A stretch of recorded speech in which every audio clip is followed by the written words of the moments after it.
본 방송에서 제공하는 투자 정보는 투자 판단에 대한 조언입니다. 방송에서 제공하는 주식의 가치, 가격 상승 및 하락에 대해서는 방송사에서 보장하지 않습니다.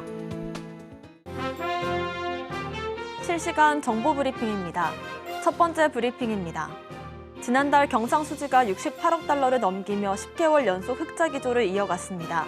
반도체 수출이 60% 이상 급증하는 등 수출 증가세가 확대됐기 때문으로 풀이됩니다. 두 번째 브리핑입니다. AI 발달로 전력 수요가 폭발하면서 관련 ETF 수익률도 상승세를 보이고 있습니다. 산업 전반에 걸쳐 AI 활용이 증가하면서 이를 담당할 전력 설비 증설 수요가 덩달아 급증하고 있기 때문으로 풀이됩니다. 마지막 브리핑입니다. 사과와 배 등 농산물을 중심으로 장바구니 물가가 불안한 가운데 이번엔 가공식품 업체들이 조미김과 초콜릿 관련 제품 가격 인상에 들어갔습니다. 서민들의 물가 부담이 더 커질 수 있다는 우려가 나오고 있습니다.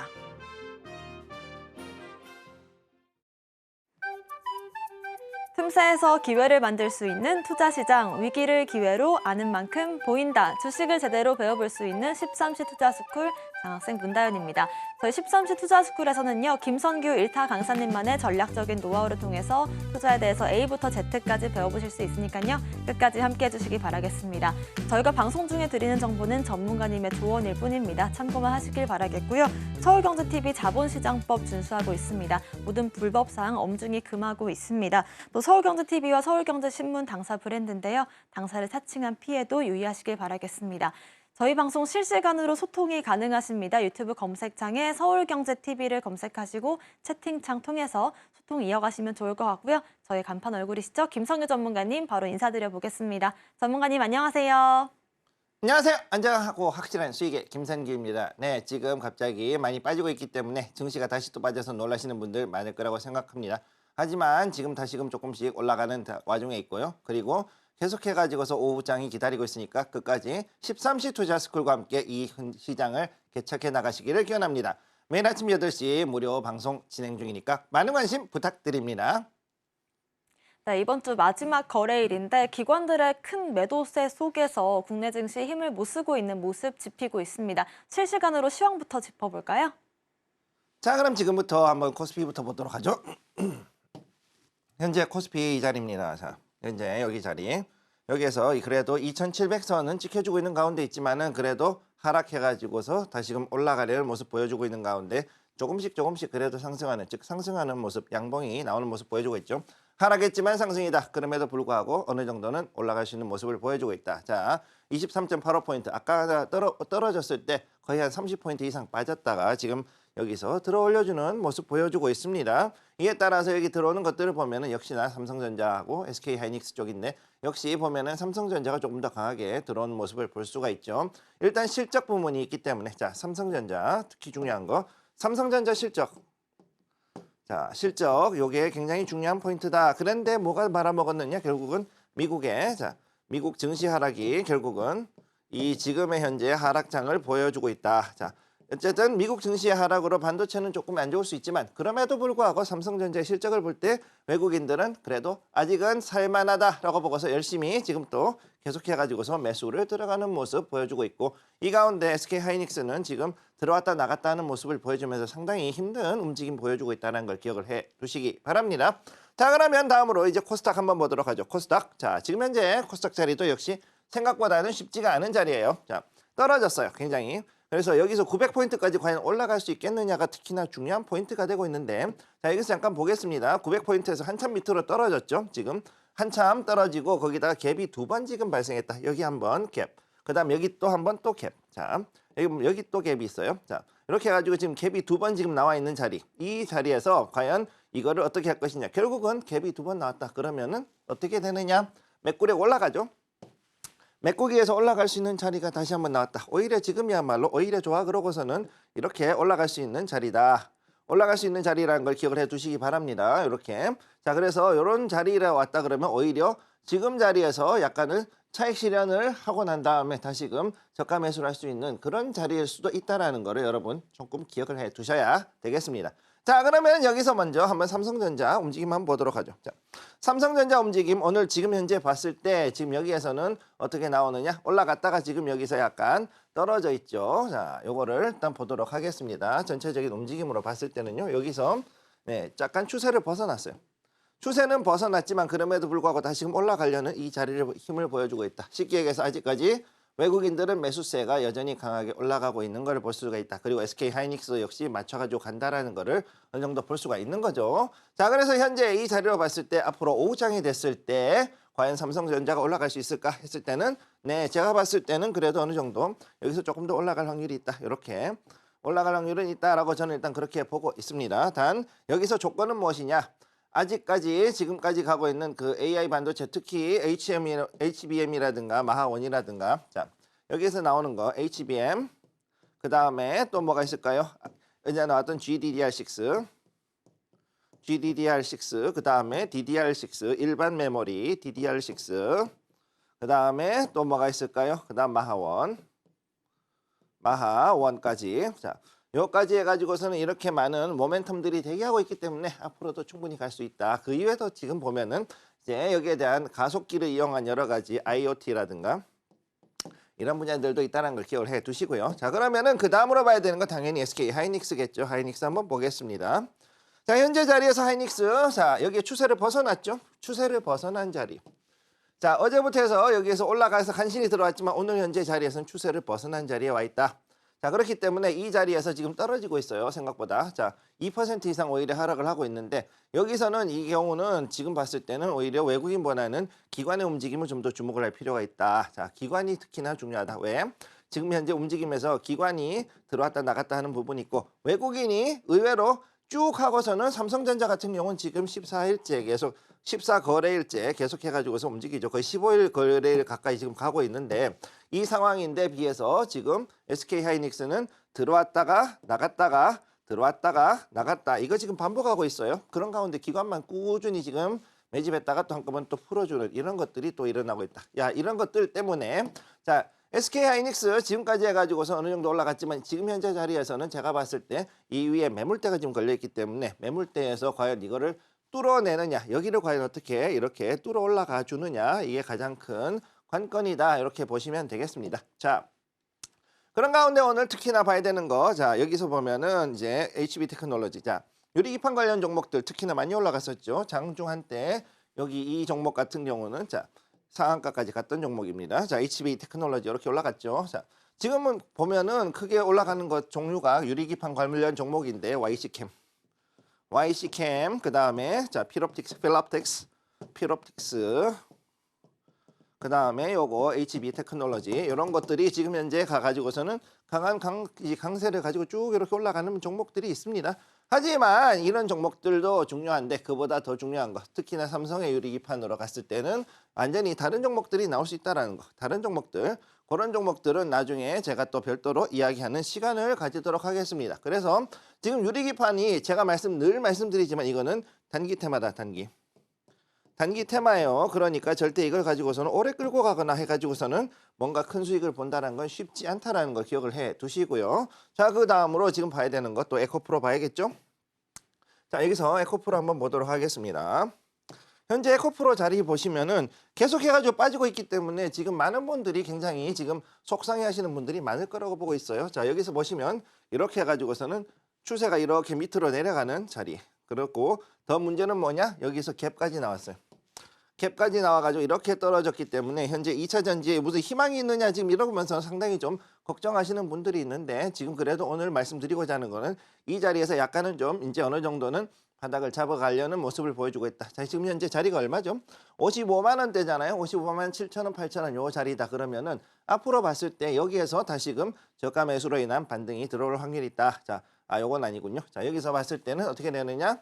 여기서 저가 매수에 의한 반등이 대략 55만 5천 원에서 8천 원 지금 이 자리에 왔기 때문에 여기서부터 다시금 이렇게 올라갈 확률이 있다. 요거를 기억을 해 두시면은 오히려 나쁘진 않을 것이다 라고 저는 일단 그렇게 보고 있습니다. 당분간 2차 전지 조정은 좀 갈 수 있다 그랬고 제가 이미 말씀드렸던 대로 그 두 가지 테마 쉽게 얘기해서 전고체도 그렇고 폐배터리도 그렇고 그 다음에 또 그 이후에 있을 ESS 이런 것들에 대한 것들이 새롭게 나오지 않는 한 그게 어느 정도 나온다면은 이 자리에서도 충분히 올라갈 수 있는 자리라고 여러분들이 보시면 되고요. 마지막으로 여러분들께 말씀드리고 싶은 거, 자, 한미 반도체 잘 올라가죠. 자, 근데 여기도 지금 어떻게 됐느냐? 지금 추세가 꺾였어요. 지금 전체적으로 오늘 봤을 때 반도체 종목들의 상당수가 지금 추세가 꺾인 모습이 이렇게 나오고 있다. 자, 추세를 따라가던 이 종목들이 생각보다 많이 떨어졌기 때문에 그럼 어떻게 되냐? 이제는 반도체에서 다른 섹터로 손바뀜이 이제 일어나는 시점. 쉽게 얘기해서 자, 손바뀜이 일어난다. 이제는 어떻게 되느냐? 특히나 이거를 이 타이완 대지진으로 인해 가지고서 미국 증시에서 반도체의 여력이 그 동력이 생각보다 많이 꺼져 버렸습니다. 여기에서 매출이 나올 수 있는 요소가 상당히 줄었기 때문에 이로 인해서 지금 현재 반도체에서 다른 섹터로의 손바뀜이 일어날 수 있다는 걸 기억을 해 두시고 이로 인해 또 새롭게 뜰 수 있는 섹터 이쪽을 주목을 하셔가지고 들어가실 것을 권해드리겠습니다. 네, 지금 당장의 양대 지수 모두 조금 빠지는 모습들이 잡히고 있지만 오히려 차익 실현 후에 우리가 저가 매수를 할 수 있는 기회로서 활용할 수 있는 부분들 짚어주셨습니다. 특히나 반도체에 대한 고민들이 좀 있으실 텐데요. 지금 당장에는 HBM이라든지 DDR6, 마하1 같은 그런 이슈들을 계속해서 체크를 해보시고 다만 이제 유리기판 쪽으로는 단기 테마성 가능성까지 짚어보시면 좋을 것 같습니다. 저희는 본격적으로 1교시 수업 시작해보겠습니다.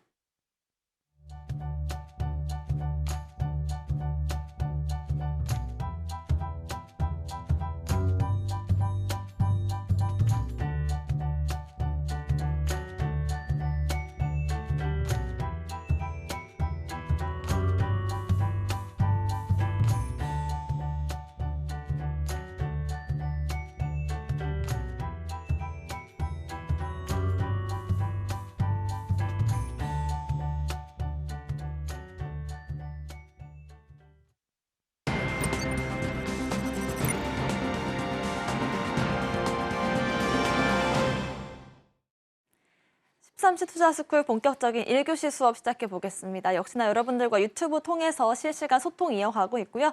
유튜브 검색창에 서울경제TV를 검색하시고 실시간 방송 보시면서 채팅 참여 가능하십니다. 1교시 수업은 머니 이슈 시간입니다. 여러분들과 함께 오늘 장에서 중요한 이슈들에 대한 브리핑을 해드리는 시간입니다. 전문가님, 저희가 이제 오늘 이번 주 마지막 거래일입니다. 어떤 이슈들을 마지막으로 체크를 해봐야 될지 오늘 이슈들 어떤 이슈 있을까요?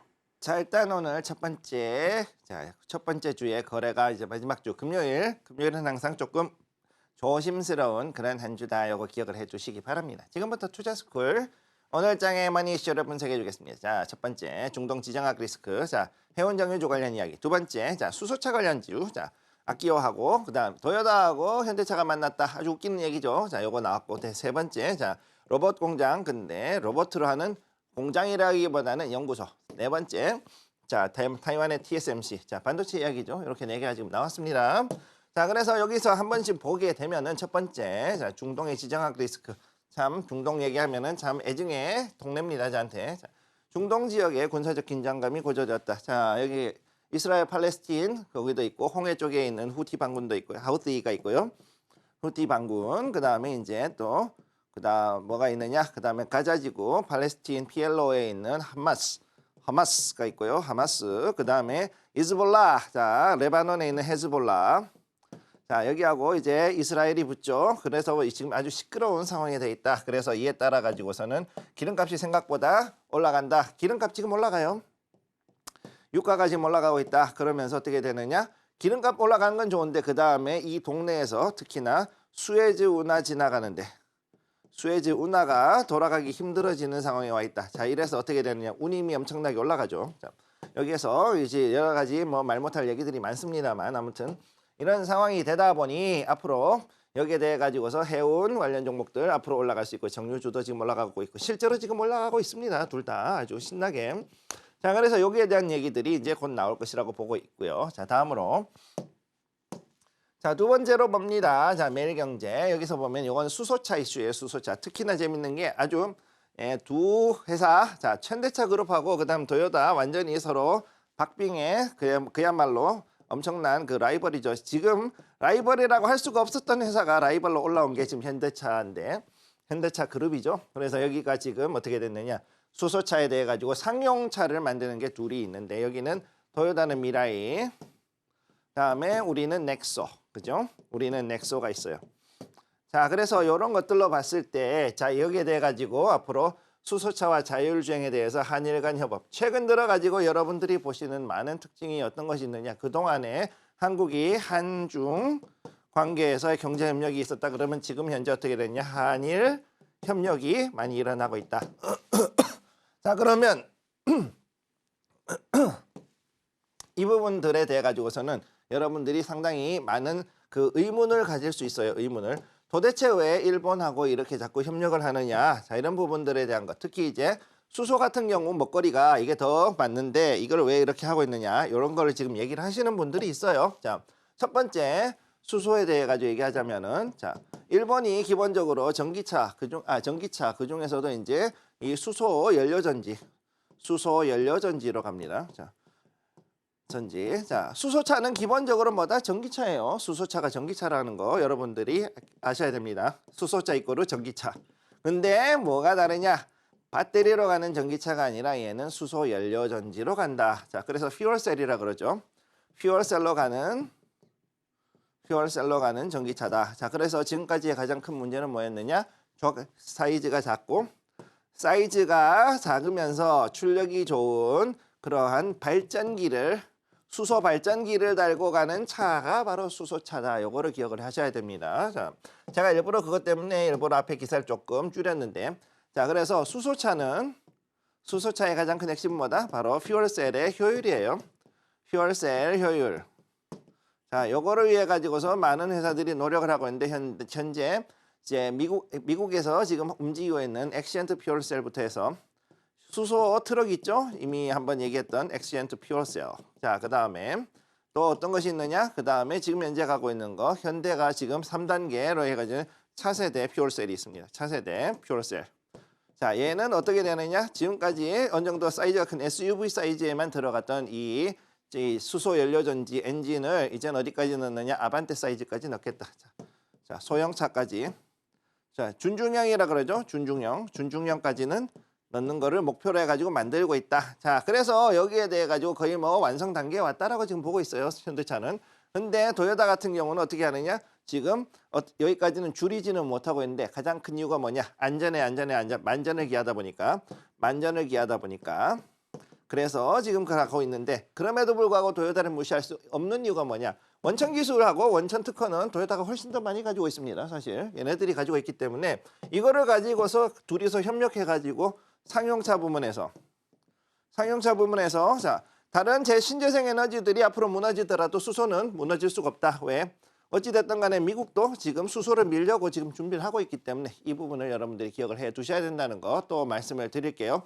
자, 그러면은 이렇게 했을 때, 자, 수소차 그리고 수소 관련돼 있는 그런 테마들, 이것들이 어떻게 발전을 할 것이냐. 그럼 여기에서 또다시 소부장으로 갈라져야 되고, 그 다음 특히 또 뭐가 있느냐? 여기에서 특수소재 관련 종목들로 해가지고선 여러분들이 일단은 주목을 하실 필요가 있겠다. 이거 말씀드리고 다음으로 넘어갑니다. 자, 세 번째, 효율 500배, 사람 한 명도 없이 아주 쉴 틈 없이 움직이는 연구실. 자, 그런 사람이 있을까요? 대학원 연구실 아시는 분은 알겠지만은, 자, 대학원 엄청나게 많은, 자, 석박사 과정들, 이분들이 그야말로 밤잠도 못 새고 그러고서는 엄청나게 많은 실험을 합니다. 실험을 하는 가운데 좋은 결과가 나오면 좋겠지만 그렇지 못한 경우가 태반이죠. 자, 태반. 자, 근데 이게 왜 그러냐? 대부분이 휴먼 에러. 자, 휴먼 에러라 그러죠. 자, 내가 봤을 때 이렇게 했는데 착각을 해가지고서는 배합을 잘못했다라는, 배합비를 잘못 맞추거나 아니면은 뭐 개수를 잘못 만들거나 혹은 뭐 뭔가를 하는 데 있어가지고서는 실험 온도 조건이나 기타 등등을 잘못 맞추어가지고서 이것들이 실패하는, 즉 페일이 나오는 경우가 엄청나게 많다. 자, 근데 이거를 어떻게 해결해야 되느냐? 자, 이러면 근데 로봇들에게 해보면 어떨까? 로봇들이 주어진 인공지능으로 해가지고서 주어진 이 자료를 가지고서, 자, 여기서 자, 이거에 대해 가지고서는 어떻게 해가지고 배치 500개 만들어라. 사람이 만들면 죽어나지만은 로봇들이가 시키면은 이거를 밤낮 없이 그냥만 날밤 새면서 만들어줍니다. 야, 이 500개를 만들고 그걸 가지고선 자, 이거를 오토클레이브나 아니면은 어떤 기계 시설에다 넣어가지고서 어떤 정도에서 기계에서 구워라. 어느 조건에서 구워라. 이거 다 맞춰가지고 할 수 있는 게 바로 이 로봇들이죠. 근데 이걸 어떻게 하느냐? 지금 키스트 한국과학기술연구원, 자, 홍릉에 있는 이쪽에서 현장에 여기에 관련해 가지고서는 이제 그러면은 이런 실험을 하는 거는 우리 인간은 설계만 하면은 인간은 자, 여기에 대한 실험 디자인을 하면은 실행은 앞으로 로봇이 할 수 있는 그걸 실행을 로봇이 한다. 이렇게 하게 만드는 것을 지금 이제 테스트를 하고 거기에 대한 것들이 상당히 괜찮은 결과가 나왔다는 게 현재 이 기사의 내용이 되는 거죠. 자, 그렇기 때문에 앞으로 어떻게 되느냐? 대학원 같은 이런 그 대학, 그다음에 연구소 이런 데서 그리고 민간 연구소에서도 당연히 이 로봇이 어떻게 될 것인가, 로봇이 어떻게 쓰이느냐 이게 굉장히 중요한 이슈가 될 거다. 또 다른 분야가 또 하나 나왔다라는 거죠. 그럼 이렇게 되면 어떻게 되느냐? 여기에서 실험실 진단기구, 그다음에 실험기구 종목이 있어요. 실험기구. 자, 미국에는 이거 관련된 종목들이 있습니다. 다이나하라든가 뭐 아무튼 몇 가지 회사들이 있는데 걔네들한테서 자, 서머피셔라든가 이런 회사들이 여기에 들어있는데 이런 회사들이 앞으로 로봇하고 연결돼서 AI하고 로봇이 연결이 됐을 때 또 다른 섹터를 만들어낸다라는 거 요거를 기억을 해 두시기 바랍니다. 자, 그 다음으로 봐야 되는 건 네 번째 보시게 되면은 자, 타이완의 TSMC 자, 일부 생산 라인 재개에도 더 많은 애는 좀 더 많은 시간이 필요하다. 그래서 어제 말씀드렸죠. 남의 불행은 나에게는 지금 현재 이익이 돼버린 상황이 왔다. 그래서 지금 봤을 때 지금 약간 떨어지고 있음에도 불구하고 생각보다 반등 들어오는 완성 반도체 업체. 자, 삼성전자, SK하이닉스 지금 그럼에도 떨어졌음에도 불구하고 계속해가지고서는 반등이 들어오고 있는 이유가 바로 이것 때문이에요. 왜냐? 파운드리 어쨌든 몇 개가 되잖아요. 지금 전 세계에서 지금 한 60% 정도, 60% 정도의 그 점유율을 가지고 있던 파운드리가 일부 라인이 날아갔다. 그러면 이 라인의 물건들은 다 어디로 갔냐? 갈 데가 지금 삼성전자밖에 없어요. 삼성전자, 그 다음에 SK하이닉스에 들어와야 된다. 그래서 지금 여기에 대해서 반사 이익을 받아서 돌아오는 건데 여러분 다 아실 거라고 봐요. 이 부분은. 자, 그런데 문제는 뭐냐? 여기에서 이게 지진이라는 게 왜 무서우냐 하면은 한 번 나고 끝나는 게 아니라 한 번에 안 끝납니다. 여진이 반드시 오죠. 뒤에 남아있는 지진들이 줄줄줄줄 오고 이로 인해 가지고 정밀 장비들 특히나 이런 극초 2나노, 3나노짜리 초미세 공정을 자랑하는 이런 거에는 지진 조금만 나면은요 그냥 한마디로 그냥 수율은 바닥으로 떨어집니다. 수율이. 그러니까 실제로는 생산을 하려고 그래도 만들래도 만들 수가 없어요. 이게 기계 돌리다 갑자기 지진 나면은 그냥 그거로 웨이퍼 몇 개 그냥 작살납니다. 그거만 해도 대부분 몇만 브러치가 날아가는 거죠. 자, 그런 일들이 지금 벌어지기 때문에 이로 인해서 앞으로 봤을 때는 이 관련되어 가지고서는 좀 더 반도체는 갈 수는 있는데 그럼에도 불구하고 일부 이미 추세가 꺾인 종목들을 여러분들이 보는 이유는 뭐냐면 그것들은 이제는 더 이상은 이제 이 파운드리하고 관련돼 있지 않으면 앞으로 가기 힘든 그런 종목이 될 것이다 라고 보시면 되겠습니다.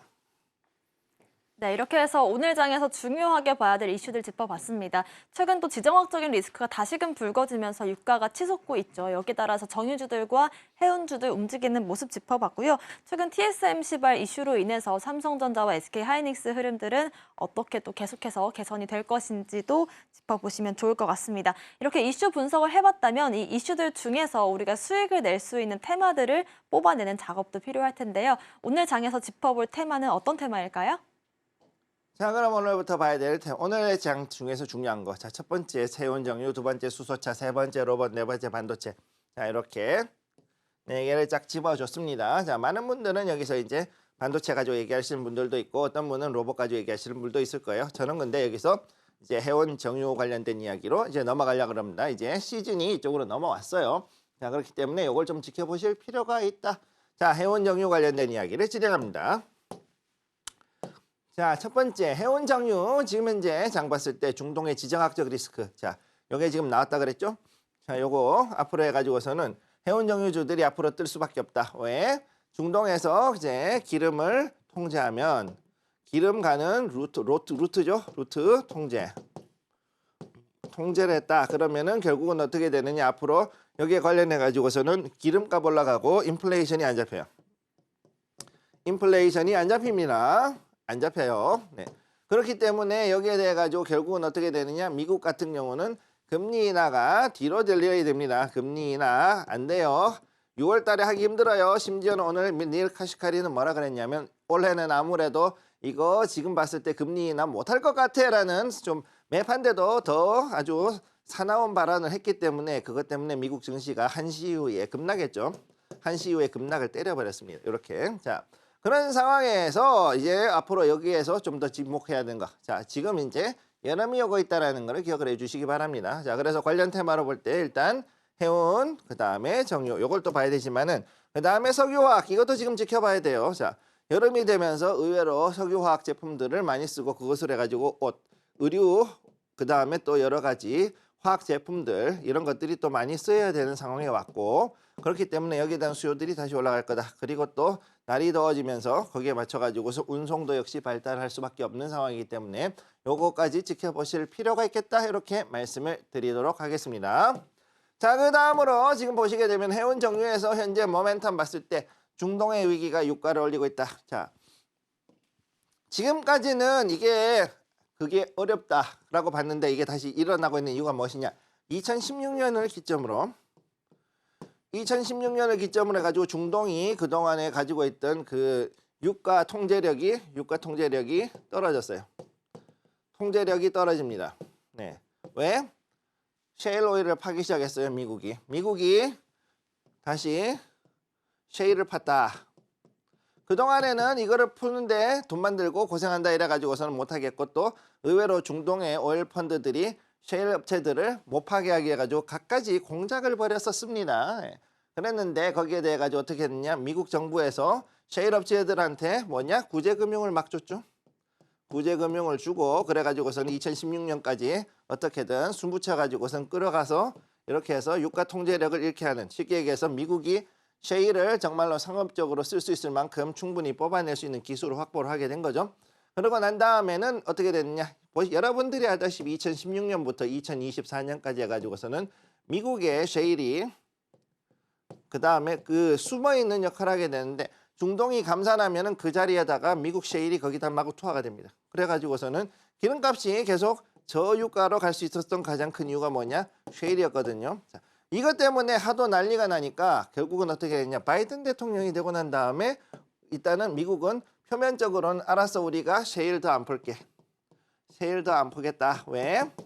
자, 이게 뭐 환경도 있고 뭐 여러 가지 이슈가 있기 때문에 안 하는 게 좋을 것 같아. 이런 식으로 해가지고서는 겉으로 보기에는 안 하는 것처럼 얘기를 해놓고 뒤로는 엄청나게 팠죠. 자, 다음 두 번째. 자, 여기 보면 미국의 휴가철이 다가온다. 자, 지금 6월부터 8월까지 해가지고서 자, 미국에서는 휴가철이 되면 어떻게 됐냐? 갑작스럽게 휘발유 소비가 급증합니다. 휘발유 소비가 급증하는 이런 일이 생긴다. 왜?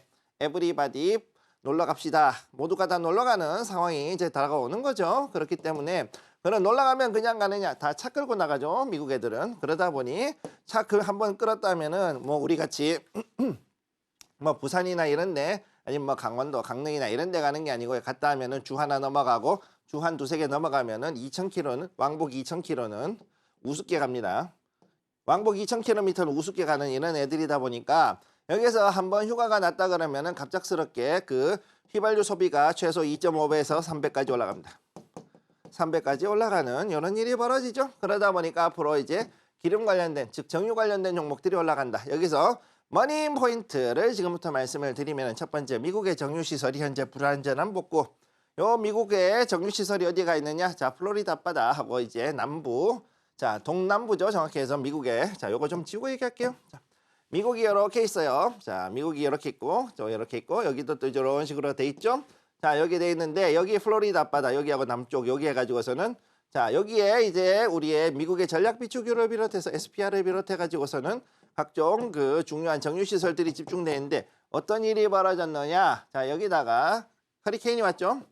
완전히 다 쓸었습니다. 여기 정유 시설을 다 쓸어 가지고 몇 년 전에 요거를 지금 복구를 하고 있는데 아직까지 복구가 안 되고 있어. 아직까지 복구가 안 돼요. 여기 상습 침수 지역이요. 예. 미국의 남부는 웃기는 얘기인데 이게 뭐냐면은 심심하면은 허리케인만 왔다 하면은 상습 침수 지역입니다. 어느 정도냐면은 미국 방부에서 매년 공병단에 공병 예산 중에 상당수가 예산이 나오는데 그 중에 상당수가 어떤 거냐면은 허리케인 나오고 나면은 거기 운하 복구 비용이요.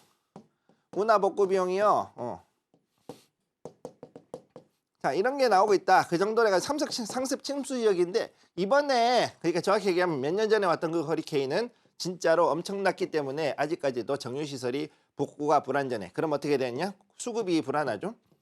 수급 불안. 자, 이런 상황이기 때문에 이걸 해결하려면 어떻게 해야 되냐? 이거를 하려 그러면은 외부에 있는 정유업체들, 다른 나라에 있는 정유업체들이 와야 되는데 그 중에서 하나가 아주 충실한 정유사가 누구냐? 바로 대한민국에 있는 GS 칼텍스를 비롯한 5만 가지 있는 우리 정유회사들이 바로 이거를 다 수행을 합니다. 자, 그래서 상당수의 그 기름이 여기에서 우리도 쓰지만은 미국하고 그 다음에 또 다른 제3세계로 수출이 되는데 이게 앞으로 이제 더 돈을 벌 수 있는 요소가 된다. 첫 번째 요거 기억해 두시고 두 번째. 자, 두 번째로는 역시 석유 수급의 불안이 지금 현재 물가를 자극하고 있기 때문에 이로 인해 가지고서 앞으로는 여기에 관련돼서 해운도 움직인다. 해운이 움직일 수밖에 없어요. 자, 그러면 얘네들이 아무리 싼 벙커 CU 뗀다 그러죠. 네. 벙커 CU 때도 여기서 뭐냐? IMO 2020에 따라서 무엇을 해야 되느냐? 황이 적은 저유황 벙커 CU를 떼야 되는데 이게 또 비쌉니다. 네. 왜 이게 문제가 되느냐? 배들이 좀 커야죠. 한 10만 톤, 20만 톤짜리 이런 상선들의 벙커 CU 떼는데 이게 엄청나게 비싸죠. 그러니까 들어가는 그 기름값도 말도 못하게 비쌉니다. 그런데 여기서 벙커 CU가 자 이게 아마 100만 리터, 200만 리터씩 쓰는데 여기에서 한 1센트나 2센트만 올라가도 그렇게만 돼도 어떻게 되느냐? 그러면은 여러분 이 해운사 입장에서는 기름이 엄청난 그 또 부담이 작용을 한다라는 거죠. 그런 가운데 그래도 불구하고 운임 자체가 올라갈 수 있다. 왜? 중동의 위기로 인해 가지고 그리고 지정학적 위기로 인해서 운임이 올라간다. 운임이 올라가면 어떻게 되냐? 이 모든 것들 여기다가 앵길 수 있겠죠. 네, 그래서 앞으로 어떻게 되냐? 해운 쪽도 올라갈 수 있다. 이렇게 보시면 되겠습니다. 자, 다음으로 넘어갑니다. 자, 그래서 현재 봐야 되는 종목 두 가지. 첫 번째 S-오일, 다음에 두 번째는 흥하해운. 자, 최근 들어 가지고서 뜨고 있는 건데, 자, 이런 걸로 봤을 때는 HMM이나 뭐 페노션이 아니라 왜 흥하해운을 들고 왔느냐 그러시는 분도 있는데 의외로 나쁘지 않은 종목이에요, 이거. 자, 그리고 S-오일도 지금 해서 두 가지가 나와 있다. 이렇게 보시면 되겠고. 자, 그러면 S-오일부터 먼저 봅니다. 우리 사우디 아람코의 자회사. 이전에는 한 이란이었지만 이란하고 놀았는데 이제 사우디 아람코하고 우리가 합쳐서 자 합자해서 만든 거죠. 자, 그래서 최근 들어서 지속가능 항공유를 생산한다. 자, 여기 관련해서 지속가능 항공유를 앞으로 생산하겠다. 이런 얘기가 나오면서 또 다시 상승해서 5% 넘게. 자, 이 대형주가 5%가 넘게 올라가고 있고 지금 보시면은 추세가 이렇게 올라가는 상당히 아름다운 모습으로 올라가는 걸 볼 수가 있죠. 그리고 은근히 지금 깔려있는 그야말로 꾸준한 지금 여기 보면 이 사이에 굉장히 꾸준한 거래량들이 들어와 있는 거를 볼 수가 있습니다. 자, 그 다음 두 번째로 봐야 되는 거 여기에 흥하해운. 자, 홍해 리스크로 인해서 운임 상승 기대 속식해서 처음에 장 초반 7% 넘게까지 올라갔던 그런 종목이고 여기 보면 흥하해운도 여기에서 이 자리 거래량들이 상당히 많이 들어왔죠. 자, 작년 연말부터 해가지고서는 올해 1월까지 해가지고서 상당히 많은 거래량이 들었고 지금 다시 또 이제 거래량이 들어오고 있습니다. 특히 중요한 거 코로나 이후에 자, 이 운임들이 계속해가지고서는 떨어졌다 올라갔다 하면서 우리가 모르는 사이에 생각보다 실적들이 좋았다. 해운들이 이 부분에 대해 가지고서 좀 더 지켜볼 필요가 있겠다 이렇게 말씀을 드릴 수가 있는 거예요. 자, 여기까지 해가지고선 두 가지 종목을 다 한번 얘기해 보았습니다. 네, 연일 중동 리스크가 더해지면서 해운과 정유주들 다 반사 이익을 받고 있습니다. 오늘의 머니 종목들 같은 경우에는 해운주 쪽으로 주목을 할 거냐, 정유주 쪽으로 주목을 할 거냐 이 관건일 것 같은데요. 전문가님, 오늘 장에서 봐야 될 종목, 이 S-오일과 흥하해운 중에서 어떤 종목을 좀 더 볼까요? 자, 일단 한번 보도록 하죠. 두 개가 무슨 특징이 있는가 한번 봐야 되는데 첫 번째, 자, 기름집의 큰손, 네, 사우디 아람코죠. 어쨌든 네, 아람코 기름집의 큰손 얘가 중요할 것이냐. 앞으로 이제 기름값 올라간다 그랬을 때 기름값이 올라갈 수 있을까? 자, 이게 특히 중요한 이슈. 앞으로 이거 첫 번째 봐야 되고 두 번째 흥하해운. 기름값이 올라가도 그래도 괜찮아. 서울은 저평가 줍니다 얘네. 자, 그거 상관없습니다. 어쨌든 중요한 거. 예, 우리의 그 중동의 지정학적 리스크 덕분에 우리는 지금부터 해가지고서 운임이 올라간다. 자, 그러니까 기름값이 올라가든 뭘 하든 상관없이 우리는 충분히 거기다가 더 받아낼 수가 있다라고 얘기하면서 앞으로 이제 좀 더 여기에 관련돼 있는 이슈들 여기에 관련돼 가지고서는 충분히 운송, 특히 운임을 많이 받을 수 있을 것이고 거기다가 앞으로 경기가 회복된다라고 봤을 때, 자, 경기 회복이 된다고 기대가 있다면은 여기에 대해서는 이제 이 흥하해온을 봐야 되지 않느냐 이런 얘기를 하는 거죠. 자, 그러면 이게 뭐가 문제가 되느냐? 경기 회복하고 기름값은 서로 상반되죠. 기름값이 올라가면은 경기가 올라갈 수가 없고 조금 더 올라가는 것처럼 보이는데 실제로는 경기가 그렇게 회복이 안 되는 경우도 있어요, 가끔. 그러니까 이게 지금 이 경기 회복이 기름값이 올라가면서 경기가 회복이 되면 참 좋겠는데 그게 아니라 인플레이션 때문에 오히려 경기 침체가 될 수도 있다. 그것 때문에 그런 부분도 지금 얘기할 수가 있는 그런 상황에 와 있는 거죠. 지금 굉장히 그 전체적인 글로벌한 경제가 많이 꼬여 있어요. 그렇기 때문에 우리가 생각했던 것 이상으로 그 기본적인 경제의 원칙이라는 것이 안 지켜지는 그런 상황들이 지금 종종 벌어지고 있다는 게 가장 큰 문제가 되는 거죠. 자, 그렇기 때문에 여기서 봤을 때는 앞으로 이 종목들, 자, 여기서 지금 특히 중요한 얘기를 하나 하자면은요. 자, 이 종목들 중에서 이 기름, 특히 이제 기름값은 당분간 좀 더 올라간다. 기름값 올라간다. 그 다음에 여기 그러면서도 운임도 같이 올라간다. 그랬을 때 이 두 종목 중에서 어떤 것이 좋을까는 여러분들이 좀 더 전문가들에게 판단을 맡기셔야 합니다. 단 여러분들께 말씀드릴 수 있는 것, 지금 현재로서는 둘 다 잘 올라가는데 잘 올라가요, 둘 다. 근데 둘 중에서 먼저 누가 떨어지느냐, 지금 이거를 봐야 되는 상황이거든요. 그러니까 그거에 대한 것을 잘 확인하시기를 말씀드리겠습니다. 네, 단기적으로 봤을 때는 S오일과 흥하해운 모두 지속적인 상승세를 보여줄 수 있겠지만 조금 더 길게 갈 수 있는 종목은 어떤 종목일지 계속해서 지켜보시길 바라겠습니다. 저희 다음 교시로 넘어가서요. 히든 종목을 알아보는 시간 가져보도록 하겠습니다. 여러분들의 계좌를 본격적으로 빨갛게 물들여볼 시간인데요. 먼저 그간의 수익률 탑 10 종목들부터 화면으로 정리해 보겠습니다. 김성규 전문가님의 수익률 탑 10 종목들 먼저 6위부터 10위 종목들입니다. 3월 21일 공략했던 3일제약, 제약바이오 관련주였고요. 빠르게 30% 넘는 수익률을 만들면서 10위에 랭크되어 있습니다. 3월 8일 공략했던 2차전지 부품주죠. 신흥 SEC는 30.86% 수익을 기록하고 있고요. 2월 15일 공략했던 VC 관련주 DSC 인베스트먼트였습니다. 오늘도 상승세 이어가면서 30% 넘는 수익률 기록하고 있습니다. 1월 3일 공략했던 미국 주식입니다. 반도체 관련주이고요. KLAC가 32% 수익률 기록하고 있습니다. 2월 13일 공략했던 반도체 장비 관련주 YIK도 41% 수익률로 6위를 기록하고 있습니다. 이어서 5위부터 1위 종목들 보겠습니다. 1월 17일 공략했던 로봇 관련주 RS 오토메이션이고요. 3월 달에 급등세를 보여주면서 50% 넘는 수익률 기록하고 있습니다. 3월 14일 공략했던 HB 테크놀로지 오늘 상한가에 안착을 했습니다. 반도체 장비 관련주로 저희가 공략했던 종목이고요. 3주 만에 상한가까지 포착을 하면서 72% 넘는 수익률 기록하고 있습니다. 반도체 관련주로 GST도 공략을 드렸습니다. 79% 수익률로 3위를 기록하고 있고요. 디스플레이 관련주로 덕산테크피아 역시나 저희가 상한가 포착했던 종목입니다. 96% 수익률 기록하고 있습니다. 1위는 엔캠이 차지했습니다. 전해질 관련된 종목이고요. 이번 주 내내 급등세를 보여주면서 88,000원에서 38만 원까지 307% 수익률 기록하고 있습니다. 네, 이렇게 해서 1위부터 10위 종목들 살펴봤습니다. 3주 만에 또 한 번 상한가 가는 종목들도 나와주는 오늘 장인데요. 오늘 알아볼 히든 종목은 어떤 종목일지 바로 한번 만나볼까요? 자, 오늘도 잘 뜰 수 있는 종목. 자, 별이 4개. 자, 전력 관련주. 자, 전력 관련돼 있는 종목이라고 말씀을 드리겠습니다. 자, 그러면 여기에 대한 것들 한번 보도록 하죠. 첫 번째, 이 종목의 모멘텀. 전력 설비의 증설과 그리드망의 확충. 자, 이게 특히 중요하죠. 자, AI가 발전하면서 전기는 더 많이 전기 수요가 더 늘어나죠.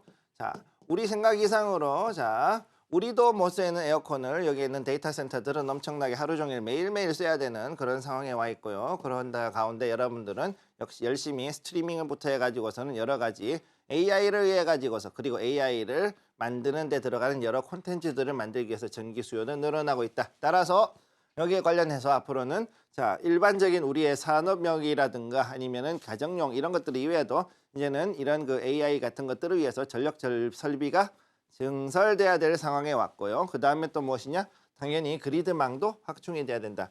기존에 있던 전력망이라 그러죠. 요거를 전력망이 확충될 수밖에 없는 이런 상황에 지금 와 있다. 따라서 그동안에 가지고서는 재룡전기를 비롯해 가지고 수많은 이 전력 설비 관련된 종목들이 쫙쫙 올라가는 것들이 바로 그런 이유로 해서 올라갔던 걸 볼 수가 있습니다. 자, 그래서 여기에 이 종목의 포인트, 히든 종목의 포인트는 뭐냐? 일단 전선 관련 대장주 중에 하나, 여러 개 있죠? 그 중에 하나 일단 돼 있고, 그 다음 두 번째 전력 설비 확충 이후에 앞으로 좀 더 성장 가능성이 있는 그런 종목이다라고 보시면 되겠습니다. 여기에서 또 많은 분들이 또 이거 아니냐 저거 아니냐 얘기하시는데 일단은 먼저 여기에 대한 차트 한번 보시죠. 차트. 자, 주봉 차트를 보시게 되면은 밑으로 쭉쭉쭉쭉 이렇게 빠지고 있습니다만, 자, 그럼에도 불구하고 여기서 한번 이렇게 개파락 한번 크게 떨어지고, 그럼에도 불구하고 옆으로 이제 횡보하다가 다시금 올라가는 이 자리, 자, 이렇게 올라가는 자리가 나와 있고, 최근 들어가지고서 이렇게 해가지고 다시 또 이런 거래량들이 들어오는 종목이다 이렇게 말씀드릴 수가 있습니다. 이 종목 같으면은 앞으로도 지금 봤을 때는 충분히 상당한 양으로 최소한 1분기 이상은 끌고 캐리를 할 수 있는 그런 종목이라고 보실 수가 있겠습니다. 네, 오늘 제시해주신 히든머니 종목 같은 경우에는 전선 관련 대장주로서 전력 설비 쪽에 수혜를 받을 수 있는 종목입니다. 정확한 종목명은 저희가 방송 이후에 제시를 해드릴 예정이고요. 오늘의 히든머니 종목 다시 한번 화면으로 정리해 보겠습니다.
네, 지금부터는 해외 증시도 살펴보고 오늘장 마감 전략도 세워보는 시간 가져보도록 하겠습니다. 아무래도 전일 미국 증시가 3대 지수 모두 하락을 보여주면서 우리나라 증시까지도 영향을 미치다 보니까 지금 시점에서 좀 불안한 마음이 드시는 분들도 계실 텐데요. 일단 미국 증시부터 어떤 이유로 빠진 건지 중국 증시와 함께 체크를 해보도록 하겠습니다.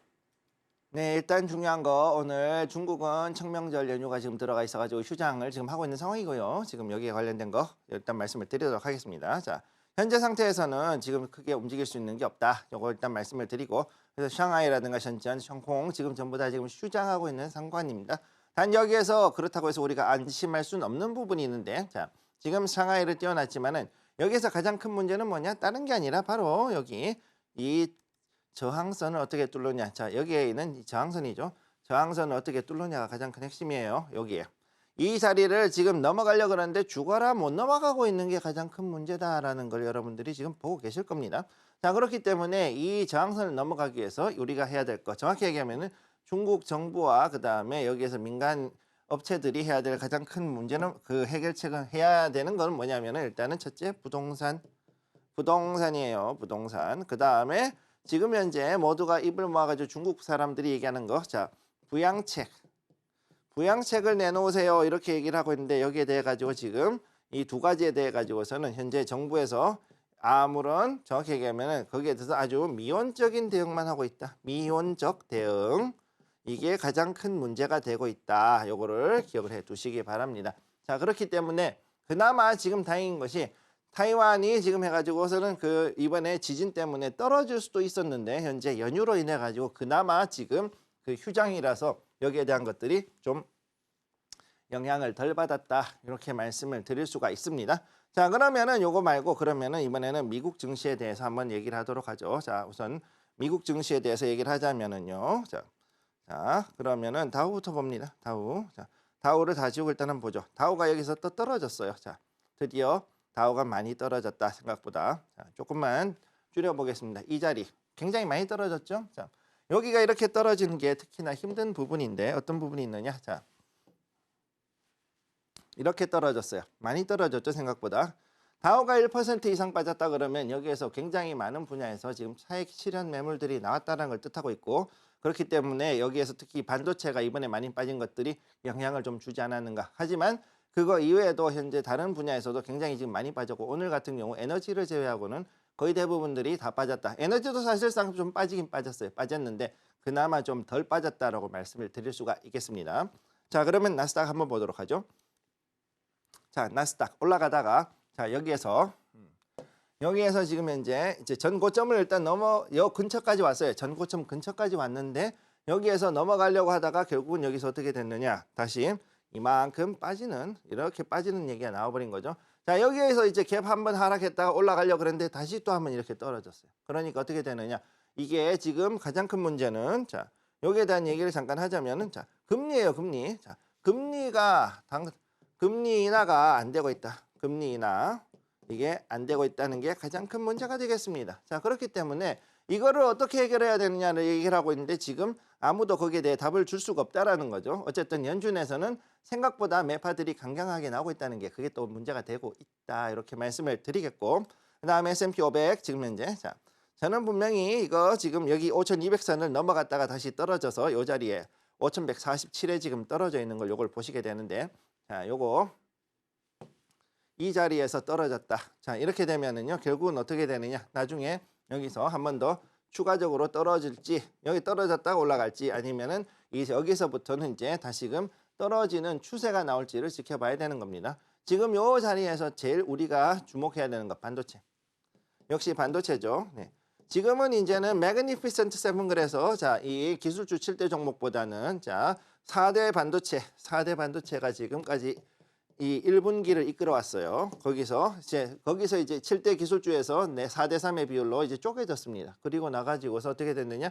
이 4대 반도체들이 최대한 부양을 해놓고 난 다음 지금 이제 떨어지기 시작한 거죠. 자, 오늘 같은 경우 엔비디아를 비롯해 가지고 수많은 반도체 종목들이 많이 떨어진 것들을 지금 볼 수가 있는 거고, 자, 그런 상황에서 이것이 이제 어떻게 됐느냐? 타이완의 지진, 그 다음에 금리 유지 이 기조로 인해 가지고 시장의 실망감이 겹쳐지면서 이만큼의 큰 급락을 만들었다. 이렇게 보시면 되겠습니다.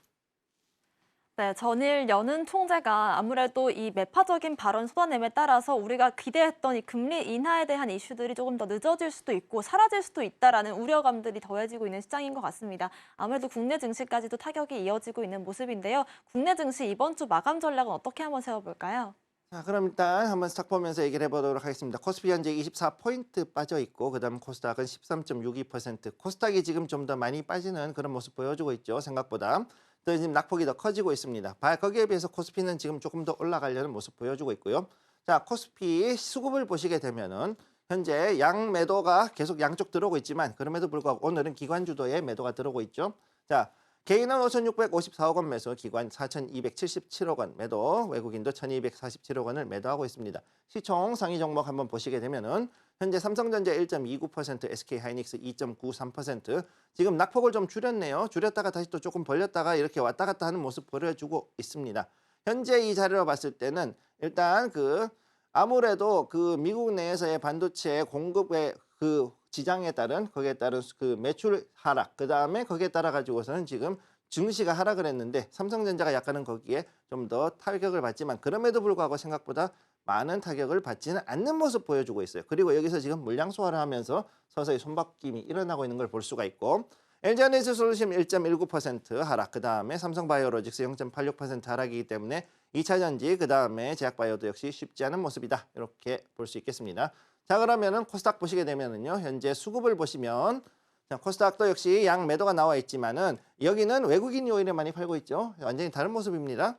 개인은 2,192억 원 매수, 기관 473억 원 매도, 그 다음 외국인 1,399억 원을 매도하고 있습니다. 그러면은 시가총액 상위 종목을 한번 보시게 되면은 에코프로 BM 2.23%, 그 다음에 에코프로 1.42%가 하락. 지금 여기서 봤을 때 코스닥에서는 의외로 지금 많이 차익 실현 매물들이 나오는 걸 볼 수가 있죠. 자, 여기서 2차 전지가 특히 많이 빠지고 있고 그 다음에 HLB 5.8% 빠졌고 알테오젠도 지금 5.95% 지금 빠져 있는 이런 모습 보여주고 있습니다. 즉 2차 전지에서는 2차 전지 아니고 빠졌고 그 다음에 제약바이오가 더 많이 지금 또 낙폭을 키우고 있다. 자, 그래서 이제 오늘부터 해가지고서 4월 5일 오늘 저녁이죠. 그때부터 해가지고서 이제 AACR 즉 종양학회가 이제 시작이 되는데 여기에 대한 그 재료 소멸의 여부가 있을지 이걸 좀 지켜볼 수가 있겠습니다. 결론을 말씀드려서 현재로서는 조금 더 지켜보시되 물량을 뺏기시지 않고 일단은 홀딩하고서 가시는 것을 전략을 말씀드리겠습니다.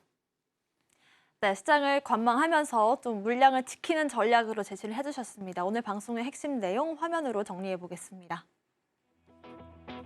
13시 투자스쿨 오늘의 핵심 정리입니다. 지금 장 머니 시간에서는 미증시에 묻힌 삼성전자의 실적에 대해서 짚어봤고요.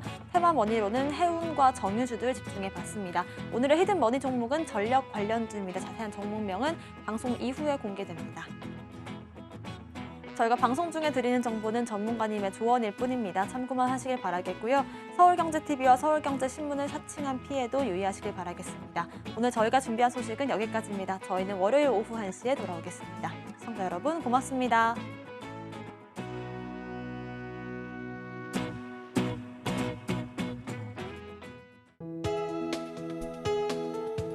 본 방송에서 제공하는 투자 정보는 투자 판단에 대한 조언입니다.